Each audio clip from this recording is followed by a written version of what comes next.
let us understand and plan how we will create our snake game. So the flow will be like this. There is a snake who eats the apple. When he eats an apple, his size is increasing and one successful attempt score will increase to 1. When the score will reach to 10, a new background will appear which will show you win. And if in between snake touch the edges of the screen, then game over. To create a new project on Scratch, go to https://scratch.mit.edu/. Sign in if you already have an account, or click Join Scratch at the top right to create a new account. Once you're logged in, click the Create tab at the top of the page, next to the Scratch logo. This will take you to a brand new project page. First, we will design our game. We need to create a sprite snake and a fruit. Let it be an apple. To begin, delete the cat sprite by clicking the trash symbol on the top right of the sprite box.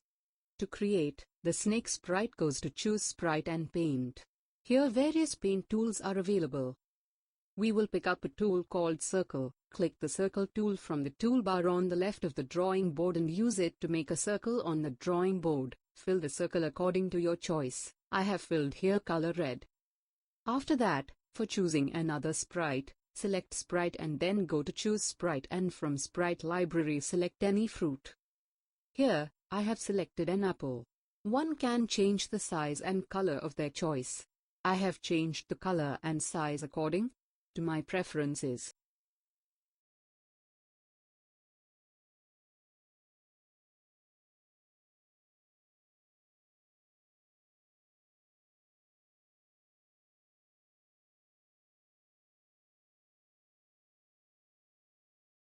We need a background also. Go to Choose Backdrop and select the Paint option with the help of the Paint tool to create your backdrop. One can select the backdrop from the library also, but I preferred to create my backdrop. Now our design is completed. We will start our coding part. Any other design is required. We will add those features later on. Switch back to the Code tab so that we can start programming our snake to move at our command. To make our snake move, drag the When the flag is clicked block from the Events drawer onto your code space. The next step is to make our snake move depending on which arrow key we press. When you continue to test your snake's movement, you may notice that the snake doesn't automatically reset to the middle of the screen when you restart the game. We'll have to enter code for this ourselves. Drag Go to X, Y, block from the motion drawer.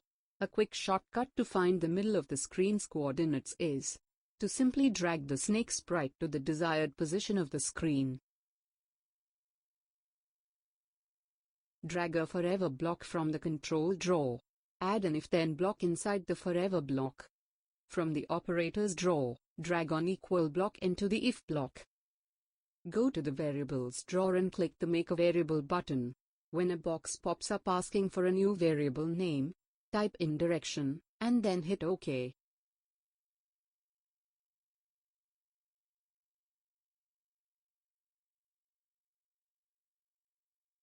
Change 50 to up and drag your direction variable into the blank space before the equals sign.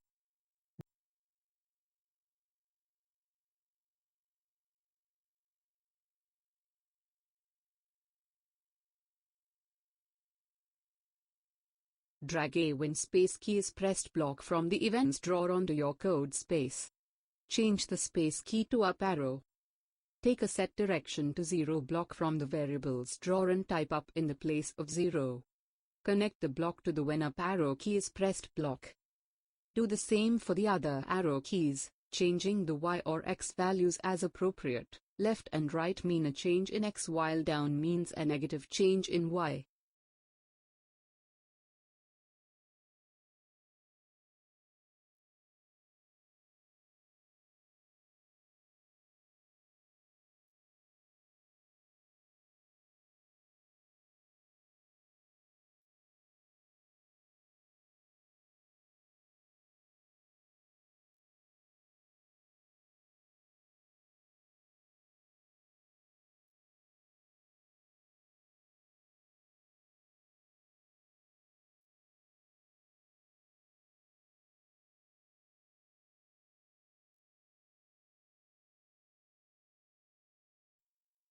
By the time you're done, you'll be able to control your snake with the arrow keys. When you play your code again, you'll see that the snake automatically moves to the right. In keeping with the original version of Snake, we want the snake to wait until an arrow key is pressed before moving. Go to the control drawer and drag a wait until block to the bottom of the point in direction 90 block. From the sensing drawer, drag a key space pressed block to fill in the blank space in the wait until block. Click the drop-down menu next to space and select any.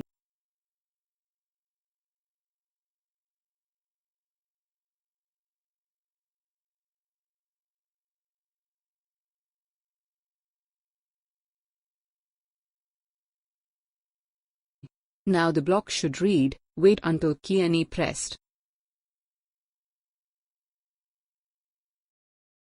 Test your code to make sure that it works.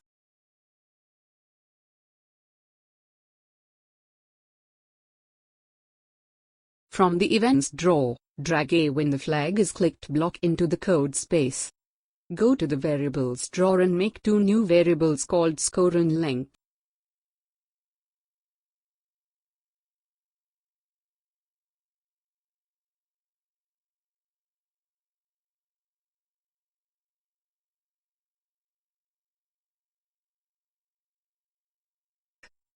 Drag a set direction by 0 block, and switch direction to score and length.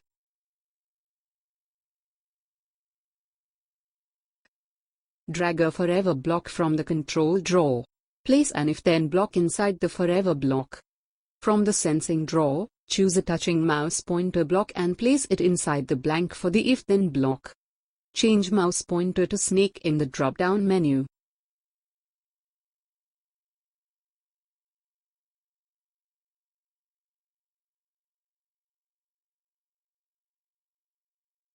Drag a change direction by 1 block, and switch direction to score. Drag a change direction by 1 block, and switch direction to length. This will allow your program to keep score as the player collects apples. Once the player eats an apple, we want the apple to go to a different spot randomly on the screen. Choose the Go to X, Y block from the motion drawer. Drag to pick random 1 to 10 blocks from the operators drawer and place them in the empty spaces between X and Y.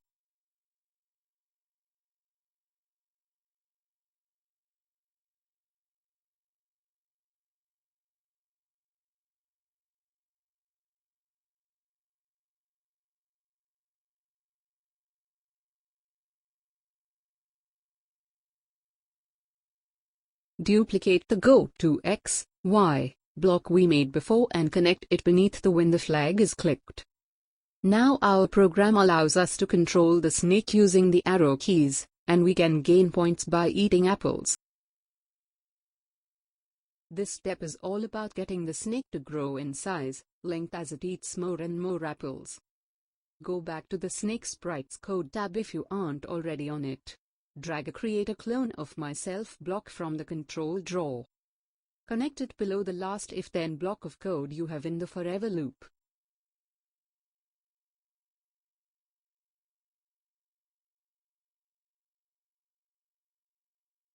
When you run the code as it is right now, it makes the snake grow as it moves, even if it doesn't eat an apple.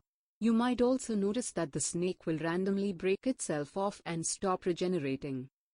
To fix this, go to the variables drawer and make a new variable called length.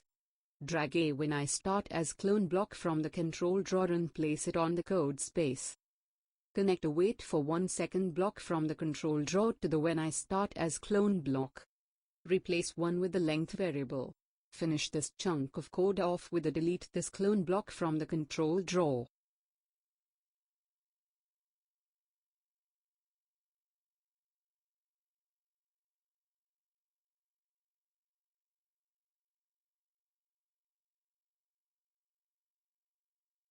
Test your code. You should see the snake grow longer as it eats apples. To make our game more interesting, we will add some obstacles.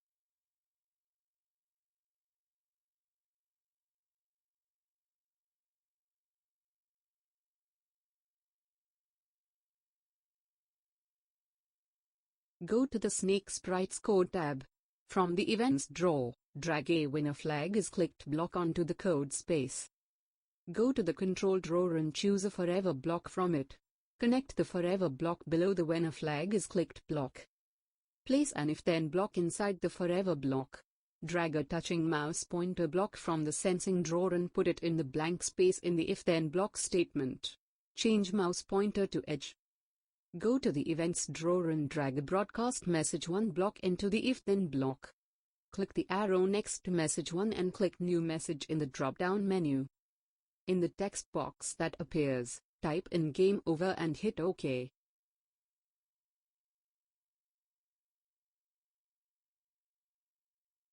From the Control drawer, drag the Stop All block below the Broadcast Game Over block. In this stage, we will create a background that will show the Game Over message. Go back to the Costumes tab and make a new sprite by clicking the paintbrush icon. Use the text tool to write Game Over.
Go to the Game Over Sprites Code tab.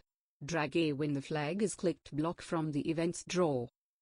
Go to the Looks drawer and choose a Hide block from it. Go back to the Events drawer and drag a when I receive a Game Over block onto the code space.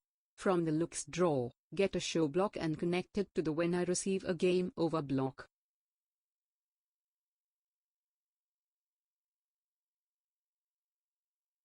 We're almost finished with the Game Over sign. All we have to do now is hide the score variable once it's game over. We want the score variable to still be visible when the game is in play.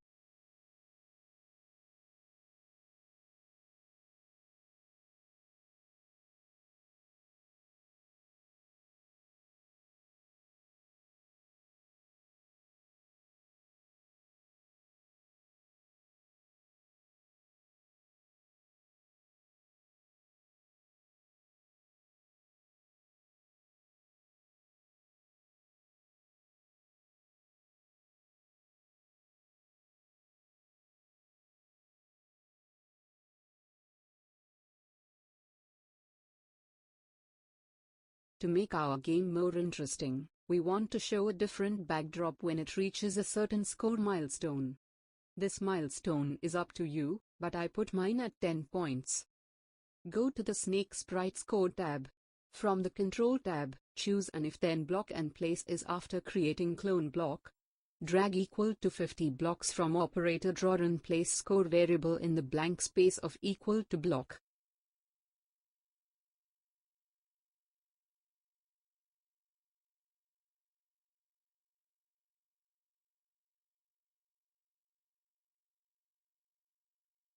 Go to the Events drawer and drag a Broadcast Message 1 block into the If block. In the text box that appears, type in Win and hit OK.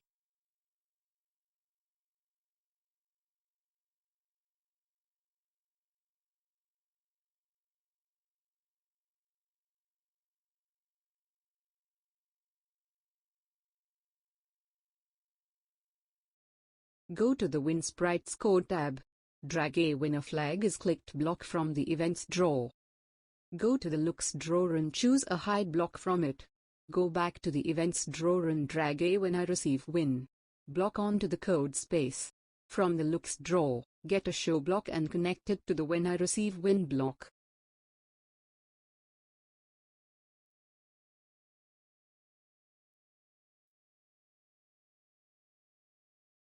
From the control drawer, drag the stop all block below the broadcast win block. Run your code and check it is working as per your instructions or not.